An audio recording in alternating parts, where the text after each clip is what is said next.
Hello, Carl here with Sustainability Theory News. We're over at hobbyfarms.com. They have an article on therapy chickens. Now, a pet can be a companion. It can offer many different benefits to a person's life. I don't want to discount the value of having an animal companion. I myself have some chickens out in my backyard. They don't sit in my lap and read magazines or books. Heck, I can't remember the last time I picked up a magazine. I read books still, but magazines, I don't know. Maybe that'll change. I think I have a pile of them laying somewhere. Anyway, therapy chickens. They talk about. I think the main thing is this author had a routine. They created a routine. We are creatures of habit.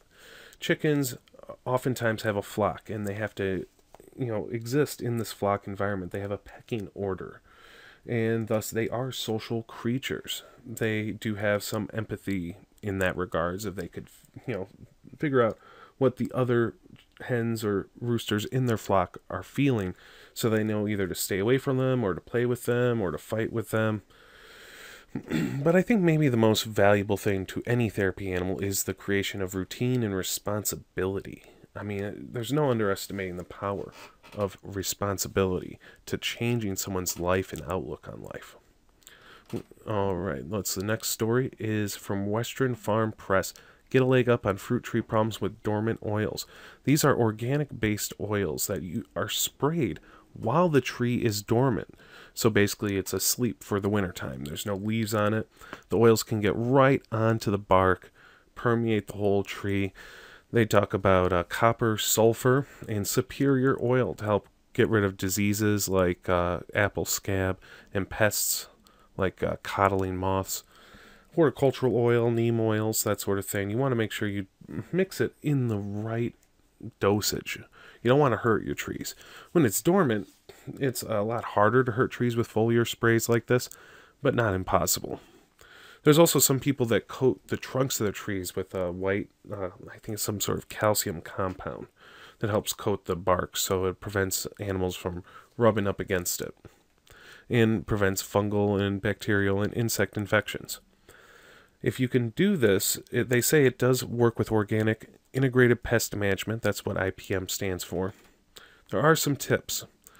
Do it when temperatures are above freezing, but before the buds break in early spring. You want to prune the trees so you get pesticide coverage over everything. Clean up the fruit and leaves and debris under the tree. If there's old fruit, the bugs can oftentimes leave their insects and larvae right in that fruit, so they have a food source when they grow up into adult bugs.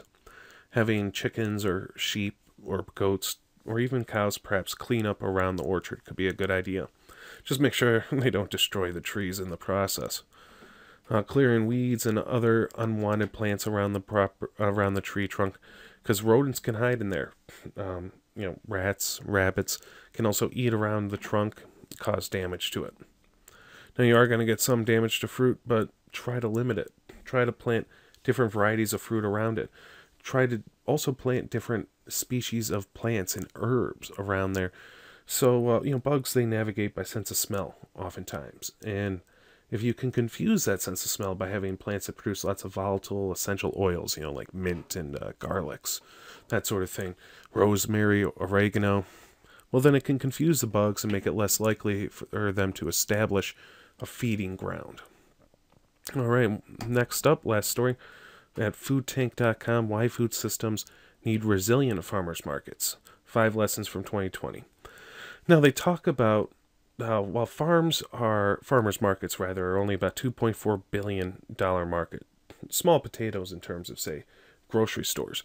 But there are some vital components to it, building a sense of community being one of them, bringing people together. They have some tips.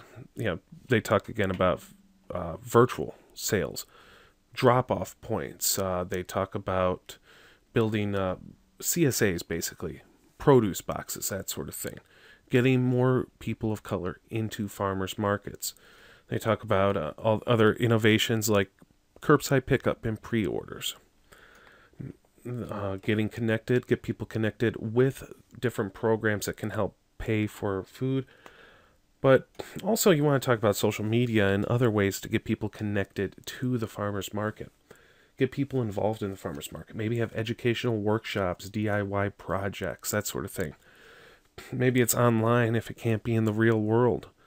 And then they talk about funding. But is it a good idea to have state and federal and maybe city funding for farmers markets? I myself have sold at a farmer's market that is partially funded by a city. It's in an old city firehouse that they don't use anymore. And the city had some money for grants coming in, so they didn't charge a vendor fee for this last season. Is that a good thing? Does it provide true accessibility to food to the community? And is it worth taxpayer funding? Leave the comments below. Let me know what you think. I'm going to link to these articles in the description. If you'd like to see more videos like this, subscribe to my channel. And if you like the video, hit the like button. Have a great day.